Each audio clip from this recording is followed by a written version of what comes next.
Saya Melena Angela dari kelas 11 Farmasi A. Di video kali ini saya akan membahas tentang sikap dan perilaku kewirausahaan secara prestatif. Saksikan. Jadi judulnya adalah sikap dan perilaku prestatif wirausaha. Poin utamanya adalah prestatif. Apakah prestatif itu? Prestatif artinya seorang wirausaha yang terus berambisi untuk maju atau ambition drive. Dia adalah orang yang memiliki komitmen yang tinggi terhadap kerjaannya dan tugasnya.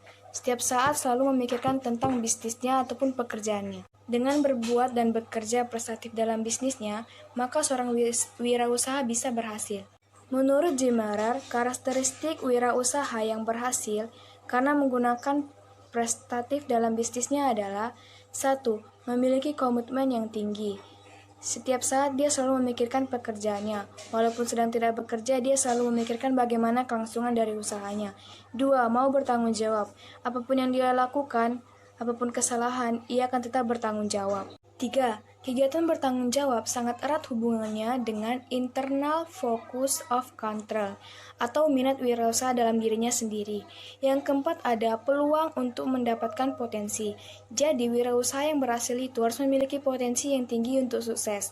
Yang kelima ada selalu toleransi untuk mencapai resiko keseimbangan dan ketidakpastian.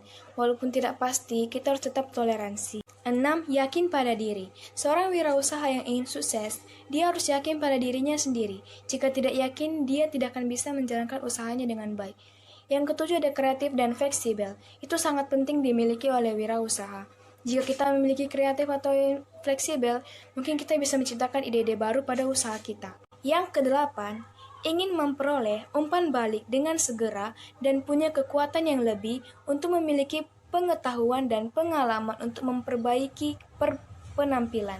Yang kesembilan adalah wirausaha itu harus punya energi yang lebih dibandingkan rata-rata orang lain. Jika orang lain misalnya rata-rata energinya rendah, wirausaha itu harus lebih besar energinya, nggak boleh malas-malas. Yang ke-10 berorientasi ke masa depan, arahkan usaha kita ke masa depan. Yang ke-11 belajar dari kegagalan, jangan takut gagal dan pusatkan perhatian bahwa kita bisa sukses. Yang ke-12 adalah menjadi pemimpin yang baik, yang mampu memimpin dalam memberdayakan sumber daya dan manusia. Wirausaha yang ingin berhasil harus memiliki ciri-ciri prestatif sebagai berikut. 1. Percaya diri. Contohnya itu adalah yakin, ketidaktergantungan kepada orang lain, individualistik atau mampu bekerja sendiri, dan optimisme, percaya bahwa kita bisa. 2. Berorientasi pada hasil, seperti kebutuhan akan prestasi, berorientasi pada laba atau untung, ketekunan dan ketabahan, harus selalu tekun dan tabah, dan bekerja keras. Yang ketiga, pengambilan resiko, mampu berinisiatif dan penuh energi, mampu untuk mengambil resiko dan suka tantangan. Misalnya kita tuh mengalami keterpurukan ataupun kekurangan, anggap itu menjadi tantangan kita untuk menjadi lebih baik. 4. Kepemimpinan.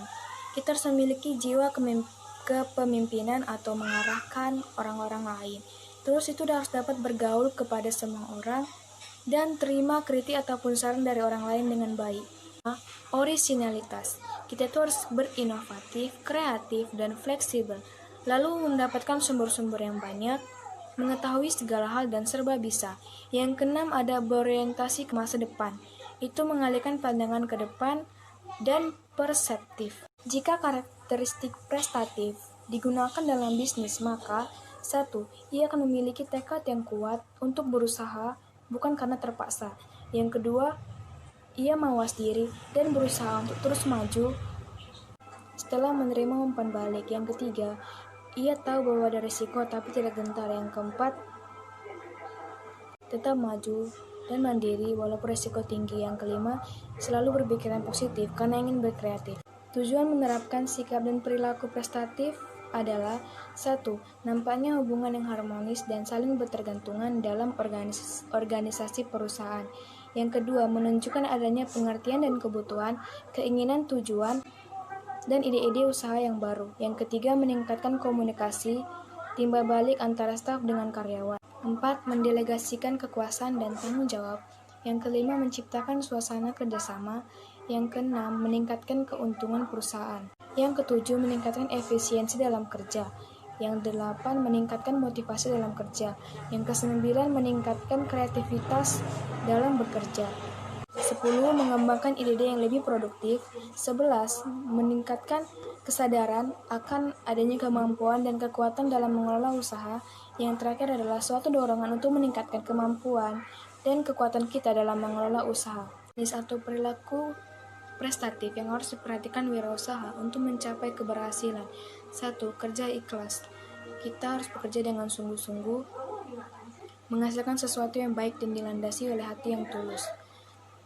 Alasan yang mendorong adalah 1. Adanya kebutuhan berprestasi di bidang pekerjaan. 2. Memilih bidang usaha yang cocok dengan hobi. Yang ketiga, berikan pelayanan terbaik pada konsumen. 2. Kerja mawas terhadap emosi, tidak terpengaruh oleh perasaan ataupun kemarahan yang sedang dilanda oleh jiwanya. Dapat membedakan mana masalah pribadi dengan masalah pekerjaan, tidak membawa masalah pribadi ke dalam pekerjaannya. 3. Kerja cerdas. Kerja cerdas dapat ditunjukkan dengan pandai memperhitungkan resiko, mencari solusi, dan mencari peluang sehingga mendapatkan keuntungan yang diharapkan. Nah, dapat dibuktikan dengan pandai berhitung, pandai menggunakan teknologi yang tepat, pandai berkomunikasi, dan pandai mengelola informasi. Nah, dipengaruhi oleh 4 faktor, yaitu pikiran, pengalaman dan pendidikan, waktu, dan perbuatan yang baik. 4. Kerja keras harus mempunyai sifat mampu kerja atau gila kerja untuk mencapai suatu tujuan atau sasaran yang ingin dicapai.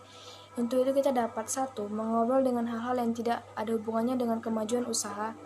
Yang kedua, sering membuang waktu untuk bermalas-malasan.